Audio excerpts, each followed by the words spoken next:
এই নির্ণয় করার জন্য আসছি আমাদের যে প্রতিশ্রুত এবং কাঙ্ক্ষিত যে সময় আমরা আশা করছি ওইটাকে কনফার্ম করার জন্যই আজকে সিভিল এভিয়েশনের চেয়ারম্যান এবং মন্ত্রণালয়ের সচিব এবং সকল আমরা যারা এটার সাথে সংশ্লিষ্ট সকলে মিলে আমরা পরিদর্শনের উদ্দেশ্যে এখানে এসেছি।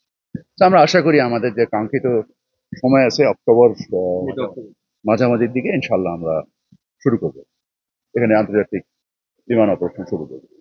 সেটা তো সকল প্রকল্পেই বিগত সরকার যা করেছে সেখানে দুর্বৃত্তায়ন থেকে শুরু করে হয়েছে।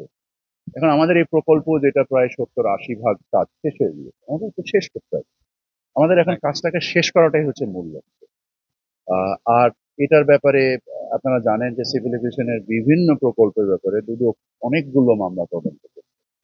তো সেটা দুদকে তদন্ত করবে। আমাদের কাজ হচ্ছে প্রকল্পগুলোকে শেষ করা, কারণ সম্পদ যদি আমরা ব্যবহার করতে না পারি তাহলে সম্পদ তৈরি করে যে দায়টা আমরা তৈরি করেছি সেই দায় তো আমাদেরকে দিতে হবে। তো ব্যবহার করলে এখন চিটাগংয়ে প্রায় যাতায়াত মিলে 50টা ফ্লাইট ডোমেস্টিক্যালি অলরেডি অপারেট করছে এবং আমরা ইন্টারন্যাশনালি ইনশাল্লাহ যখন অপারেট করবো তখন আরো অধিক সংখ্যক ফ্লাইট অপারেট করবো। তো এই ব্যয়ের আমরা একটা আয় তৈরি করার চেষ্টা করবো। সেই আয় কি আমাদের উদ্বৃত্ত তৈরি করবে কিনা এখনো নিশ্চিত করে বলতে পারছি না, কারণ সকল ব্যয় তো ব্যয়ের মহোৎসব করা হবে।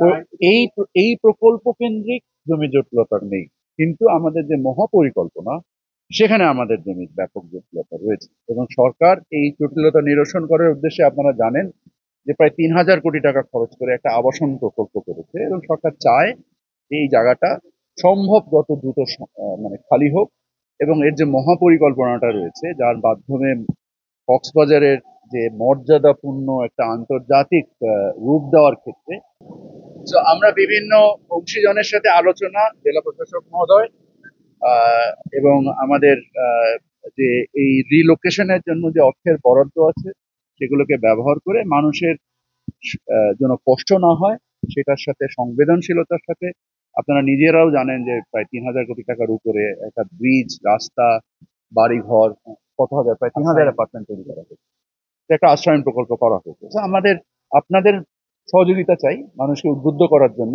জায়গাটা যত তাড়াতাড়ি এয়ারপোর্টের মহাপরিকল্পনাটা বাস্তবায়ন করা যায় তত তাড়াতাড়ি কক্সবাজারের মান প্রকৃত আন্তর্জাতিক মর্যাদা আমরা নিয়ে আসতে পারবো।